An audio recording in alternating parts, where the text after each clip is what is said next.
வீண் அலைச்சல்னே சொல்லலாம். இந்த மாதிரியான தொல்லைகள், தொந்தரவுகள் இதற்கெல்லாம் என்ன காரணமாக இருக்கும் சார்? டெஃபினட்டாக இந்த அவதூறுங்கிறது வந்து ரொம்ப ஒரு கொடுமையான விஷயம். என்னடா அப்படி பேசுகிறேன்னு நினைக்கிறேன். பாவம் அவங்க ஒன்றுமே செஞ்சுருக்க மாட்டாங்க.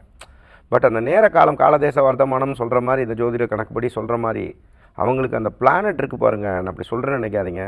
பிளானெட்டை வந்து சில பேர் வந்து அதோட விளையாட்டை வந்து உணர்றவங்களுக்கு புரியும் நான் சொல்கிறது. நல்லா இருக்கவங்கள அப்படி இழுத்து கொண்டு வந்துடும். சரிங்களா? அவ்வளோ பெரிய அறிவாளியாக இருப்பாங்க, பெரிய கோடீஸ்வரங்களாக இருப்பாங்க. அவங்கள மாதிரி ஒரு சுய ஒழுக்கமாக இருக்கிறவங்க யாருமே இருக்க மாட்டாங்க.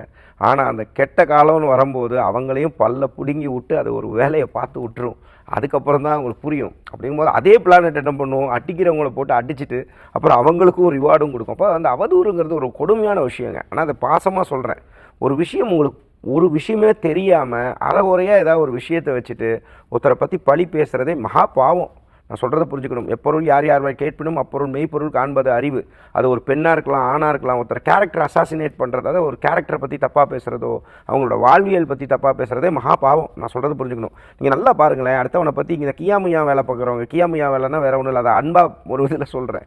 அடுத்தவனை பற்றி இந்த புறம் பேசுகிறவன், அடுத்தவன் அப்படி பண்ணான் இப்படி பண்ணான்னு பேசுகிறவனோட லைஃப்லாம் பர்சனலாக பாருங்களேன். பெரிய ஓட்டையில் இருப்பாங்க, மிகப்பெரிய ஓட்டையில் இருப்பாங்க. காரணம் என்ன? இந்த மாதிரி நெகட்டிவாக பேசியே அடுத்தவங்களை பற்றி பேசியே அவன் வாழ்க்கையே பெரும் ஓட்டையாக இருக்கும். அதில் அவன் உடம்பே போயிட்டு வந்துடலாம்.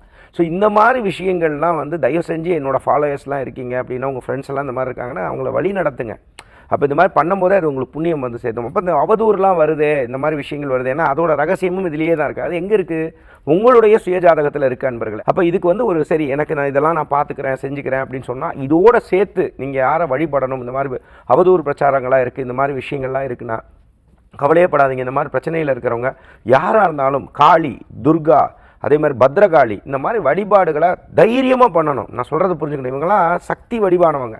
அப்போ இதெல்லாம் எந்த டயத்தில் பண்ணணும்? நைட்டு கரெக்டாக பார்த்தீங்கன்னா 8லேருந்து 9 மணிக்குள்ளே.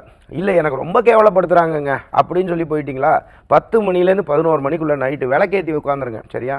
விளக்கேற்றி உட்காந்து பேசாமல் நீங்கள் ஒன்றுமே செய்ய வேண்டாம். பத்ரகாளி இருந்தால் உங்களுக்கு தெரிஞ்ச பத்ரகாளி மந்திரங்கள் சொல்லலாம். காளி தேவி தெரிஞ்சால் உங்களுக்கு தெரிஞ்ச காளி தேவி மந்திரங்கள் சொல்லலாம். அதே மாதிரி உங்களுக்கு துர்கா தேவி தெரிஞ்சால் துர்கா தேவியோட மந்திரங்கள் சொல்லலாம். ஆனால் குரு உபதேசத்தோடு செய்கிறது தான் ரொம்ப நல்லதுங்க.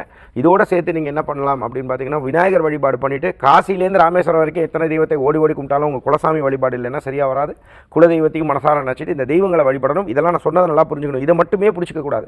உங்கள் சுயஜாதகத்தையும் பார்த்துட்டு இந்த வழிபாடுகளையும் சேர்த்து செஞ்சுக்கும் போது முழு பலன் கிடைக்கும். கவலைப்படாதீங்க. இந்த மாதிரி அவதூறு விஷயங்களெல்லாம் போய் மாட்டிட்டீங்க அப்படின்னு சொல்லி சொன்னால் கவலைப்படாதீங்க. இந்த மாதிரி அவதூறு பரப்புறவங்களாம் கொஞ்சம் காலத்தில் காணா போயிடுவாங்க.